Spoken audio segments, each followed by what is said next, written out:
Greetings, I am Master Hou. Within the Inner Journey app, I serve as a guide, offering practices, reflections, and stories to help you meet your own experience with clarity and honesty. This is a sacred space, but not because of the walls around us. Its true sanctity lies in the attention we bring to each breath, each thought, each step, each moment together. I was once where you are now. Many years ago, in the days of the old empire, I arrived at a center much like this one, young, restless, miserable, and searching for my place in the world. Under the guidance of my venerable teacher, I walked the path of mindful inquiry and compassionate awareness. I spent decades in solitude, learning to listen to the stillness beneath the noise. When I returned to the world, it was not to escape the peace I had found in silence, but to share it with those who, like you, carried both deep wounds and a deeper wisdom. My friends and I founded this school not for prestige or perfection, but to create a vessel, a safe container, where suffering can be understood and transformed. You are here because, in some way, life has invited you to pause, to turn inward, to listen more deeply. You have answered that call. You have stepped into the temple of your own experience, and this retreat is your chance to learn the art of being fully present, alive to this moment, grounded in breath, open to healing. Suffering, depression, anxiety, these can feel like disconnection from ourselves, from others, from life itself. And for many of you, there are also the feelings brought on by the hum of the resonant crystals across our lands. Just as those transmissions shape thoughts and moods, so too do the unexamined patterns in our minds alter how we feel, speak, and act. Here, we begin the work of noticing those inner signals before they control us. Our journey begins not by running from our pain, but by turning toward it, with presence, with compassion. Through breath, stillness, movement, and awareness, we learn to relate to our thoughts and emotions not as enemies to conquer, but as messengers to understand. Across traditions, ancient and modern, science and spirit agree. We are not broken. We are part of a vast web of interconnection. By cultivating attention, compassion, and insight, we can rewire our minds, reclaim our bodies, and rediscover meaning. This is not just a treatment, it is a path of remembering, of belonging, of becoming whole. We do not ask you to adopt any religion or creed. The path toward freedom from suffering belongs to no one tradition. It is as universal as the human breath. Still, the beginning can be daunting. Sitting still for long periods goes against our restless conditioning. Our minds are like busy marketplaces, voices of the past calling from one stall, fears of the future shouting from another. You may feel uncomfortable. That discomfort is not failure. It is simply the mind showing you how unaccustomed it is to stillness. Before we deepen our work with the breath, I want to introduce another practice you will use throughout your training here, insight journaling. Many of you already live inside a constant stream of words. The mind talks endlessly, to plan, to worry, to judge, to replay the past, to rehearse the future. Much of this inner speech happens so quickly and habitually that we mistake it for who we are. Insight journaling is a way of slowing that current just enough to see it clearly. When you journal here, you are not trying to write well. You are not trying to solve your life. You are not trying to sound wise. You are simply asked to write what is already happening inside you, thoughts as they arise, uncensored, unfinished, sometimes contradictory. In this way, the page becomes a mirror for your internal monologue.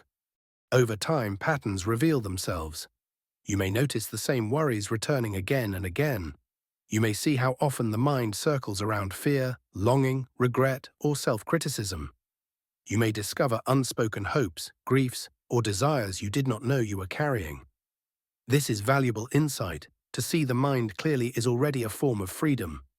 But I must warn you of a common misunderstanding. The written mind is not the whole mind. Thoughts are only one expression of a much larger mind-body phenomenon. Beneath and alongside your words live sensations, emotions, impulses, and energies that do not speak in sentences. The body is thinking long before the mind explains. A tight chest can shape a belief. A shallow breath can generate fear. A heavy fatigue can give rise to hopeless stories. Often the body decides and the mind merely justifies. If you only study your thoughts, you may become clever about yourself but remain trapped. You may learn what you worry about without understanding why the worry keeps returning. That is why insight journaling must walk hand in hand with somatic awareness. Here, we train both. On the page, you learn to recognize the content of the mind, its stories, habits, and fixations. On the cushion, through breath and sensation, you learn to feel the conditions that give rise to those stories. When these two forms of insight are joined, understanding deepens. You begin to see how anxiety is not just an idea, but a pattern of breath and tension. How sadness is not only a narrative, but a heaviness in the body.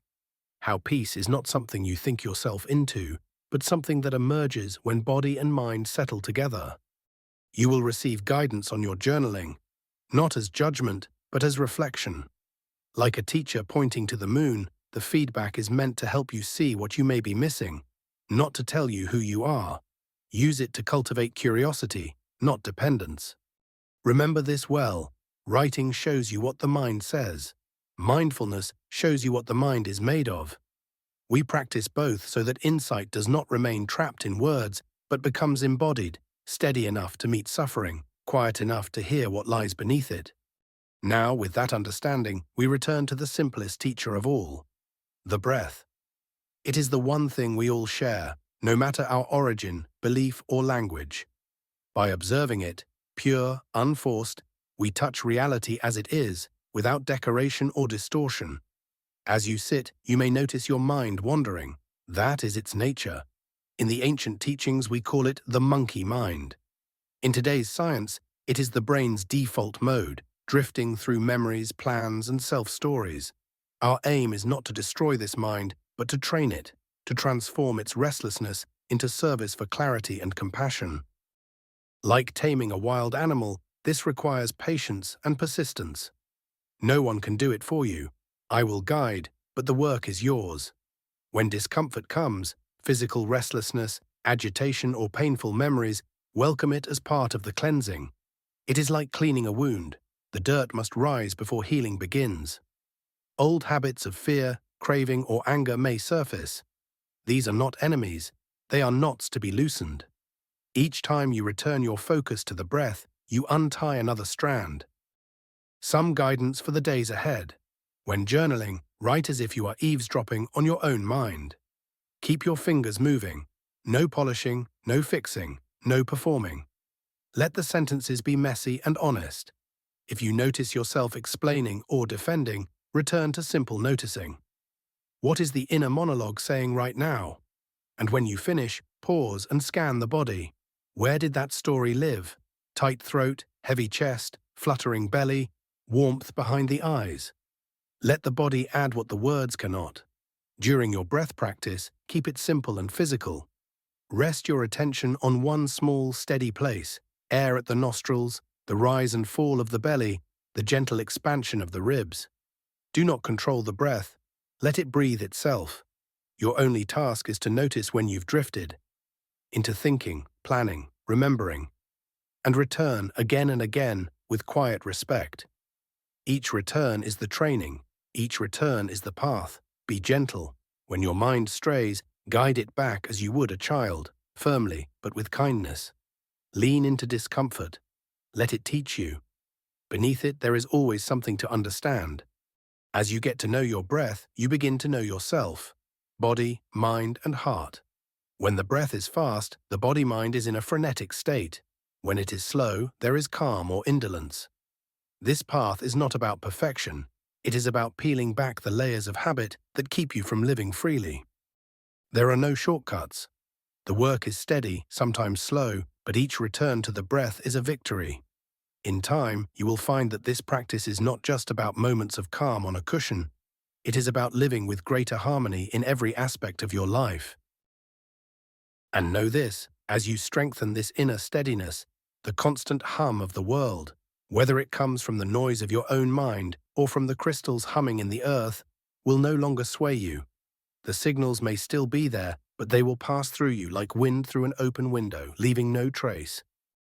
So I ask you, meet yourself with patience. Have the courage to look within. May your practice bring you clarity and peace. And may that peace extend far beyond these walls for the benefit of all beings. May you be happy. May all beings be happy. In the Inner Journey app, teachings like this are paired with guided reflections, journaling, and story-based practices. Download to discover your inner journey.